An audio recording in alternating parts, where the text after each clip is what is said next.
Welcome to Madlit Musings, the podcast where you get to eavesdrop on your favorite authors without getting caught.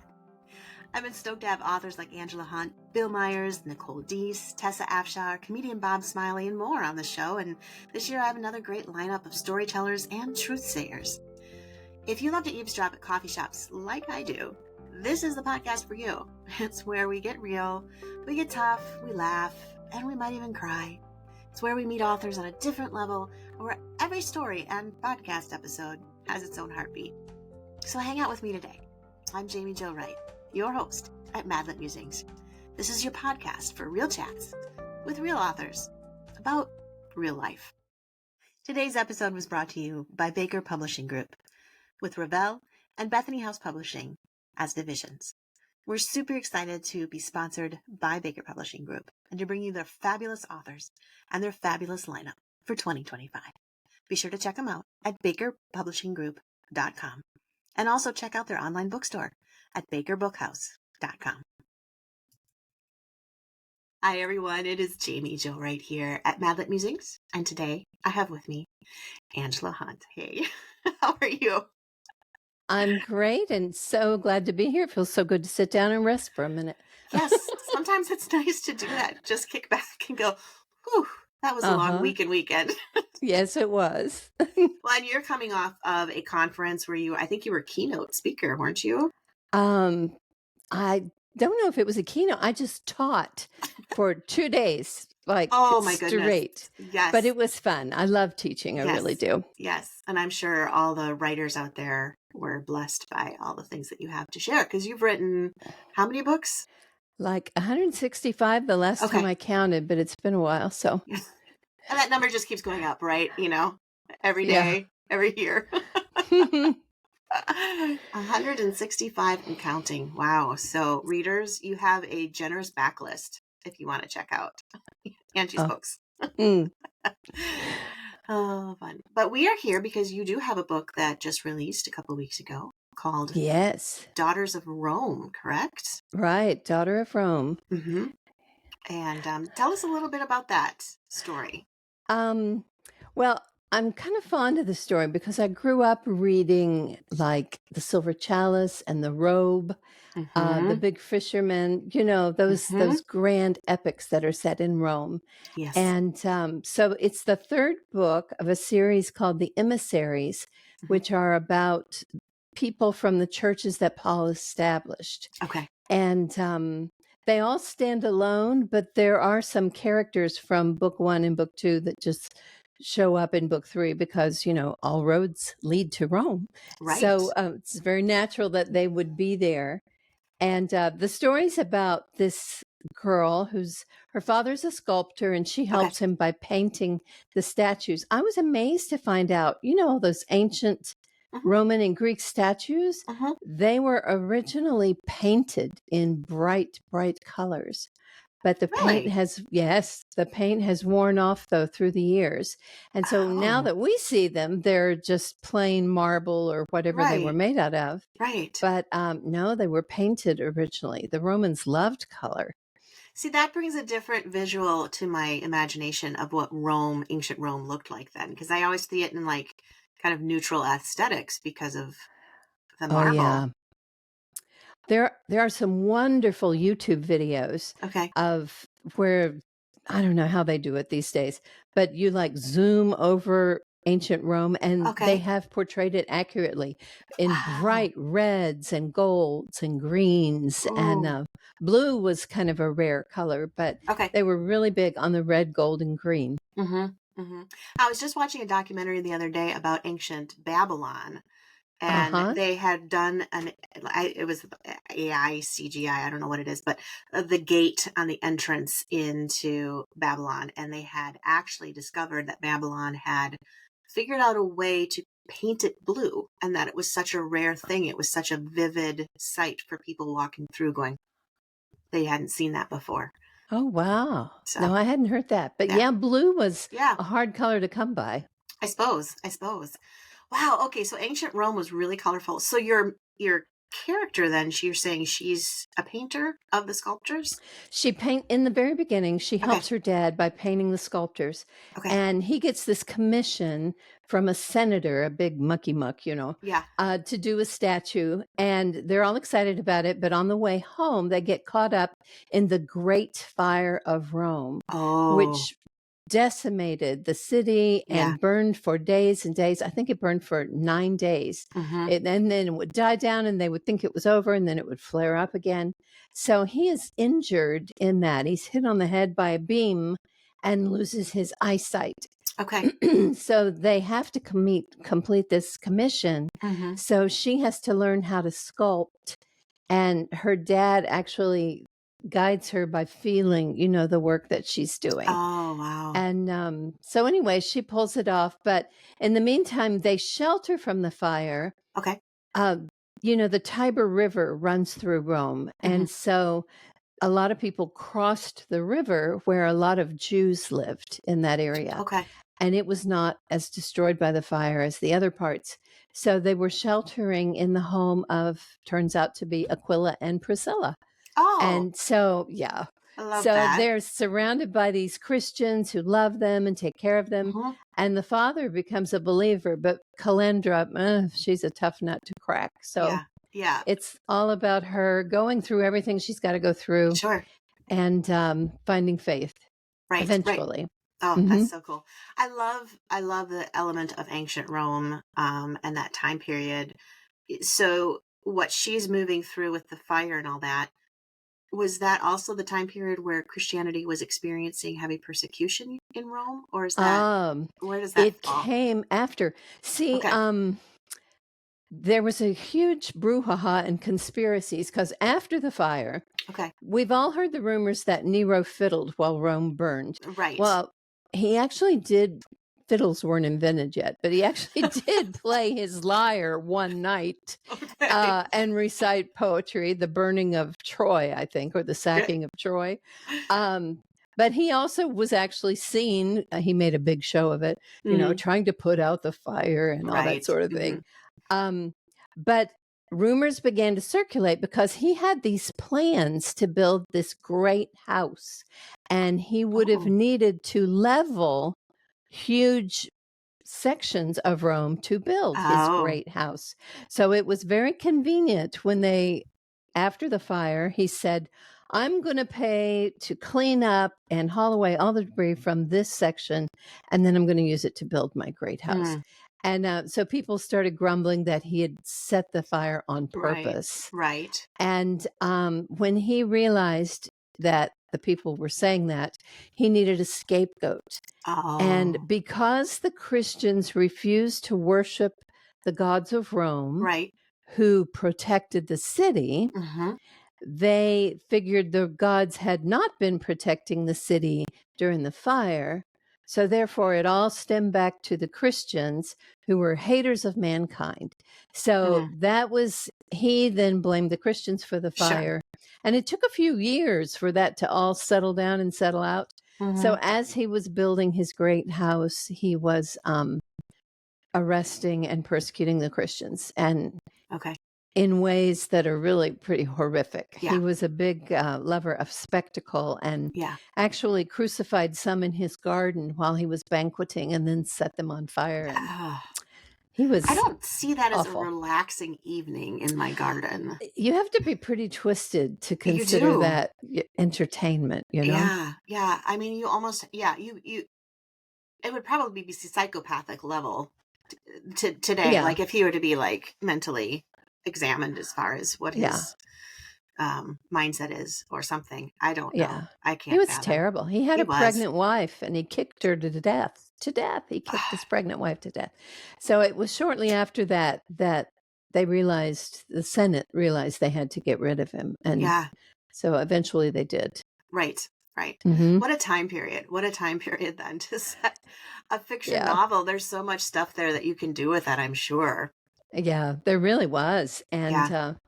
I mean, it's fiction, but almost everything that happened in it is not fiction. It's Right. real. So, Yeah. yeah. Yeah. Well, I think that's one of the things as a writer, we do write fiction, but you pull so much from history and actual experiences. Uh-huh. I don't think people realize how much stuff is in fiction is actually based on or inspired by Yeah. real life. Yeah, that's why I always put in the back, because readers always want to know. Mhm. So I always put an author's note at the back and explain how much was fiction and how much was real. That's nice. Especially the more outlandish the thing, I think they're going to think I'm demented. So I'll say, no, it really happened like that. Yeah, yeah. I'm really not that demented. Yeah. I found that in a history book. I know. I was doing that yesterday. I was writing a book, finishing a book, and I decided I had to do the same thing and put like a historical note in the back because there were a few Uh-huh. things I'm like, people aren't even going to think this is real, and it really is. It almost seemed like in certain places it was like a speculative novel, like a Yeah. fantasy, and I'm like, that's all part of history. It actually happened. Mm-hmm. So it is interesting. So, have you been to Rome before yourself? No, Really? that's on my bucket list still. Oh, you have to Yeah, go. I I always say Rome is know. like the city of my soul. I tell my kids I'm going to retire there. I love it. It's just so Oh, beautiful. So beautiful. see, I feel that way about Ireland. Oh, okay. Yeah. Okay. Yeah. Yeah. It is funny how you're drawn to a specific area. And it just feels like home, Mm-hmm. you know. But Ireland's probably a little less violent than Nero's Rome. Probably. Let's maybe I hope sh- so maybe I anyway. should be claiming Rome as the city of my soul. Oh, that explains a lot, James I Jo. know now. He understands me now. Oh, funny. I will say though, when I was in Rome, and this will be interesting probably for you too, because my sister-in-law and I were going to an old church in Rome, and Uh-huh. there's all kinds of them there. And they said, "Oh, you need to come here. You need to come here." And they took us into this back room, and there was a stairway. It looked like you were going into a basement. And so my sister-in-law was like, "Oh, let's go." And I'm thinking, we're going to die. We're going to die. We're Uh-huh. being led into a creepy, dark basement. But it took you down into the streets of underground Rome, which is Ah. the actual ancient Rome during a lot of the Caesars. Oh, Um, yeah. and so when we walked down, it was getting darker and colder, like you're kind of walking into a cave. And then the the guy who took us down there, he goes, "Welcome to Old Rome." And I was Wow. like, "What?" And we walked around, and you were walking into little rooms, and it had all been excavated underneath this church. And they had little signs like saying this was a school for some of the Mm-hmm. children. And then this was a house. And as you were walking along one of the streets, it was almost eerie because there were faces of statues, like you're talking about from your book, Uh-huh. that were like half carved out of the wall. Like if they had fully excavated, they would have had full statue. Uh-huh. But because they hadn't fully excavated it, you'd see this face of a statue Oh, poking out. And wow.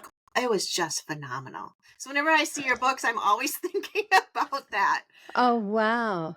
But Nero built his great house and it was Okay. amazing. Yeah. And he had a circular dining room at one point, and he had it rigged up so that perfume was sprayed through the air at regular intervals, and it rotated, and flowers, rose petals would fall as he was dining.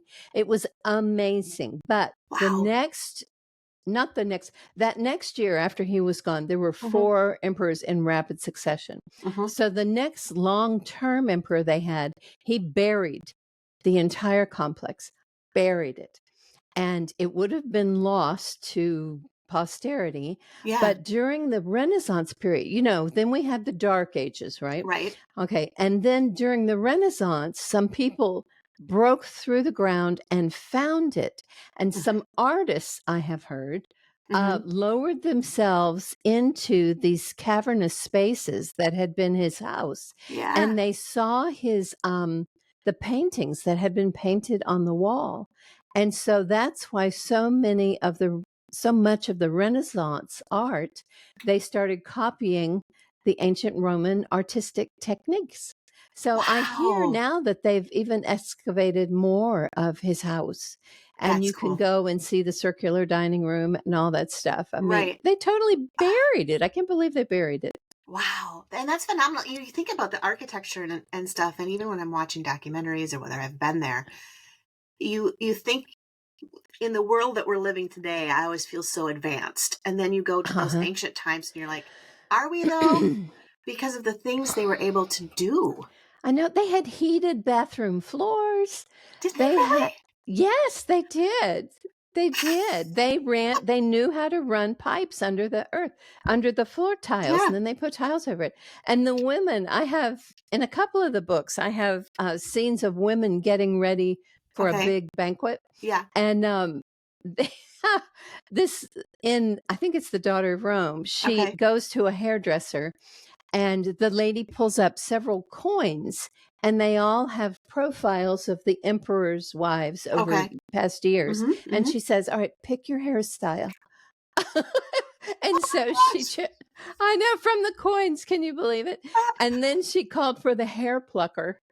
And so this woman came in with heated tongs and plucked not only her underarms, but Mm-hmm. all of her arms. And Oh. then they would trace with blue paint, they would trace the veins in your skin because they thought that was a mark of beauty. And I Oh my mean, goodness. I know we modern women have nothing on the Romans. No. Wow.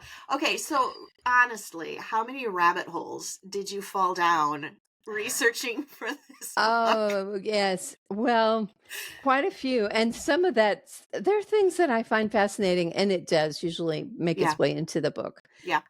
Just because I think if I like it, I think my readers will like it Yeah. too. Yeah. Well, and that's really exciting too because then you're learning you're learning Roman history while you're reading a really good story, but all those Yeah. like the Yeah. veins on your hands, I've I never heard of know. that. I know. That's amazing. Amazing. And the fact that they had the blue paint to do that. Yeah. You Yeah. know, that's so cool. Oh my goodness. Okay. So this story is a little bit then pre-persecuted Christian Rome, and this is during the fire of what we could call Nero's fire.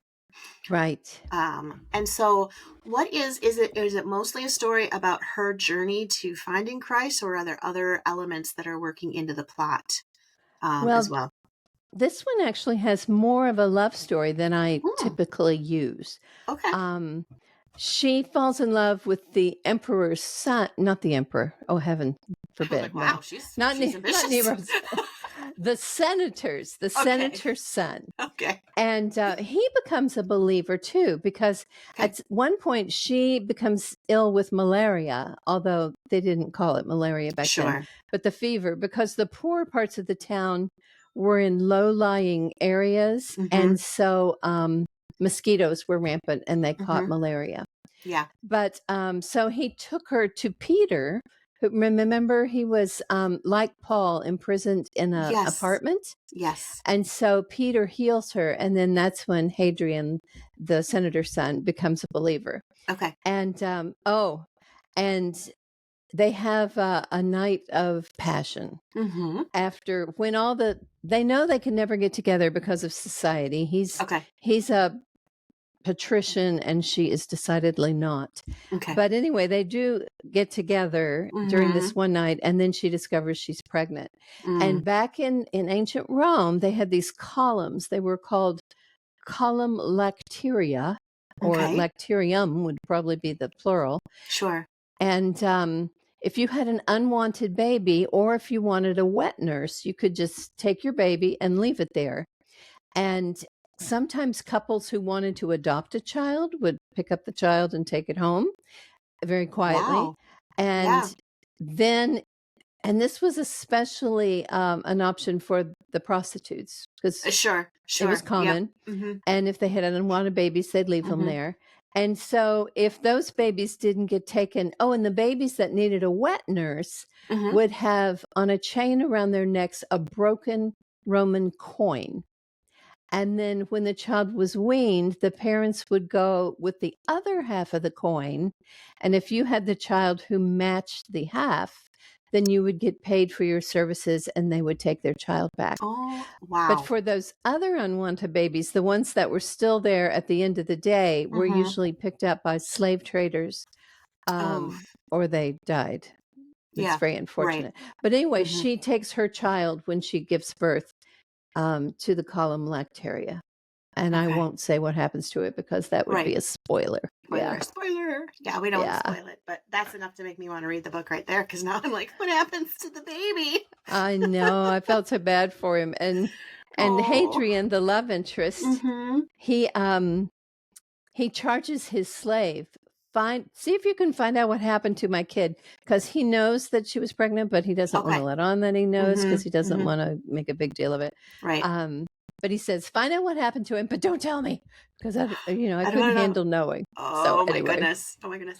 Wow, I had not heard that about Rome either. So that's kind of like a early form of a adoption agency sort of yeah, speak. sort of a very Kind of primitive one. very, yeah. Now, this is probably a cruel question to ask, but did they practice abortions back in the day? Because I know like during medieval times and such, there were techniques that often women would lose their life from or whatever. But did it go back that far as an option too? Or I think so. I think okay. people have always had primitive attempts Right. to dislodge a child, Mm-hmm. but I also think they, in this time, probably didn't know they were pregnant until they were much farther Okay. along Okay. than That makes usual. sense. Mm-hmm. Yeah. And Another thing I found out, and I didn't find out until after the manuscript was already at my publishers, okay. which put a sort of a crook into things, but actually it worked fine. Okay.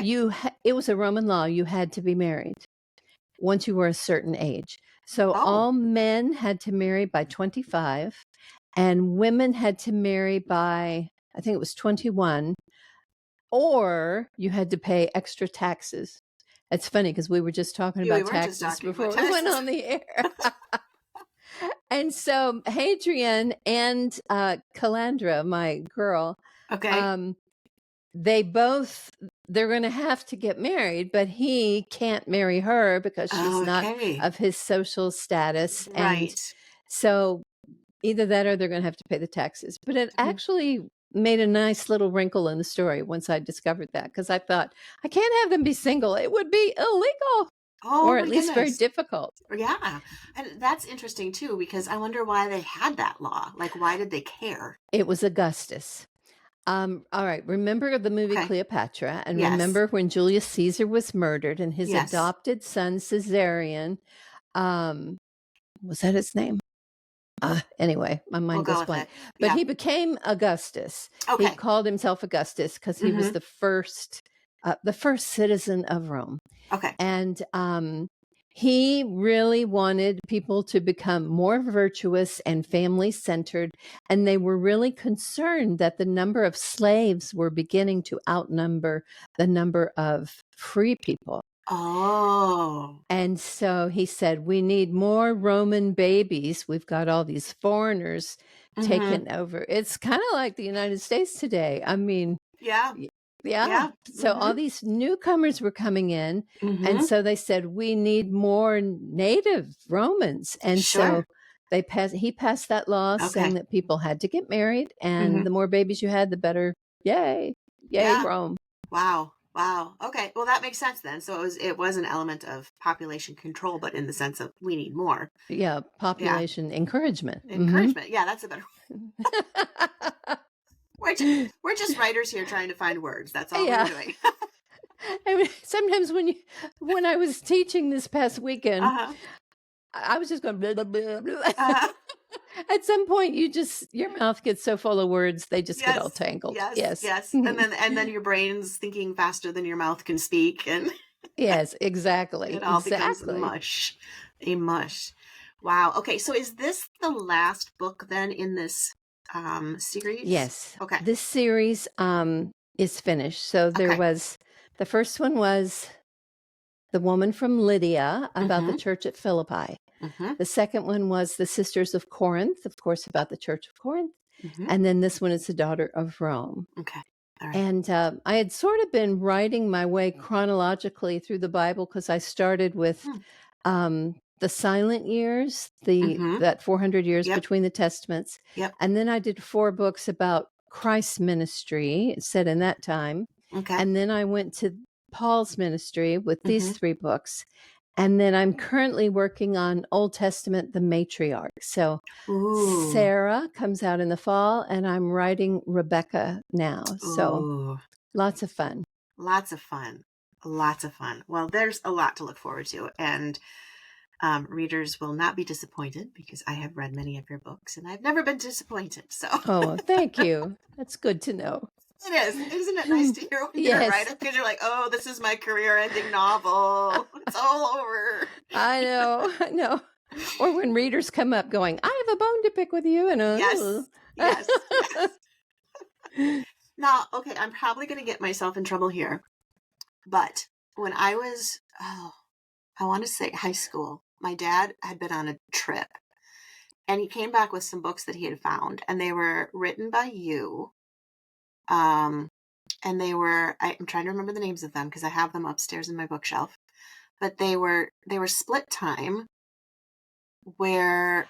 the Heirs of Kahira O'Connor? Yes. Yeah. Those were the first split time novels I ever read. And I didn't even know there was such a thing as split time when I wrote them. I'm not sure there was. That's the thing. I don't think there was. I'm not sure it really was a thing like it is now. But I remember reading them and just being like, every book needs to be like this. Because it was like, I'm here and then I'm there. And then I'm here and then I'm there.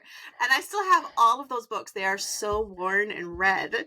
Oh, bless But you. those were the first ones of yours that I ever read. Ah, yeah. Those were fun. Lisa Berggren encouraged me to write those. Did she? She was editing at the time, and she called me and said, why don't you write a book about a woman knight? And I laughed and said, I don't think women could be knights because, they had like locker room scenes. And she said, you can probably find a way around that. And you did. I tried my best. Oh man, so there's a plug for some of the books in your backlist right there. Thanks. But I think that was actually what instilled in me a love for the split time, because that's what I write for Bethany House now. I just loved that concept, and it sat with me for years. I loved it. Oh, absolutely loved it. So thank you. You're welcome. And I am old. Yeah, I probably shouldn't have said when I was in high school because I'm old. So. That's okay. I have people come up and say, when I was a little girl, I read this book. And I'm like, okay. Yeah. Good to know. Yeah. Well, this is so much fun. I thank you so much for being on the podcast, and encourage everyone to go out and grab your books and read them, and follow you online. And is there a newsletter that you have that people can join as well? Yes, if they go to my webpage, Angela Hunt Books, you can sign up for the reader list. And I also have one for writers that's just a year old. And it's angelahunt.substack.com. And it's specifically geared for people who want to be professional writers. All right. Yeah. Well, that's a great resource too, because there's a lot of people that listen here that want to get into writing, and you are a master. I'm not going to lie. So I'm just old. I've been around the block a few times. Oh, that's good. That's good. And I'm glad you're sharing your wisdom. So I appreciate that too, because I actually get that newsletter on a regular basis. Well, thank you so much for having me. I really appreciate it. Yes. And we'll hopefully have you again in the future. And in the meantime, happy writing. All right. Same to you. And that's a wrap for today here at Madlet Musings. I hope you join us again. And if you want to, be sure you like and subscribe here at your favorite podcast player or on YouTube, because you won't want to miss all the wonderful alerts that let you know when we have another conversation for you to eavesdrop on.